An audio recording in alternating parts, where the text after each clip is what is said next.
In the last segment, we touched on these interlock devices that are ordered by the court in some cases after certain types of convictions. And you explained what that was. Let's recap what it was. But my other question is this something that costs your client a lot of money to install or to maintain? Yeah, an interlock is a machine that's manufactured by Monitech. It's a specific device, and Monitech has the monopoly on it, and it's all regulated by statute. And they actually have a microchip in the machine, so each time you blow on it, it records whether or not there's alcohol in your breath.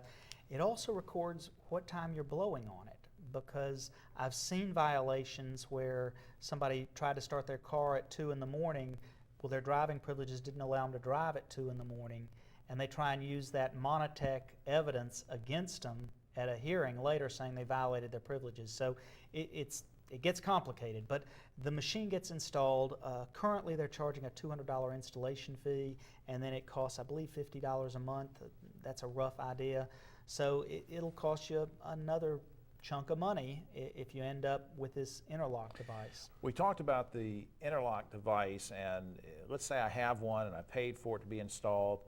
But then I come to you and say, oh, Clarke, I forgot to mention that part of my job is that I have to drive my employer's van for some reason. Now, does the device have to go in the employer's van, or I'm confused?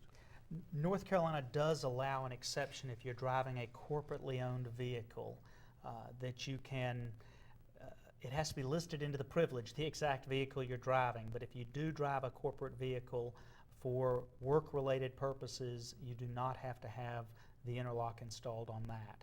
Now, what I've seen some people try and do is take a company car or move their car into their company, like a construction company, and then drive that car all year long without the interlock.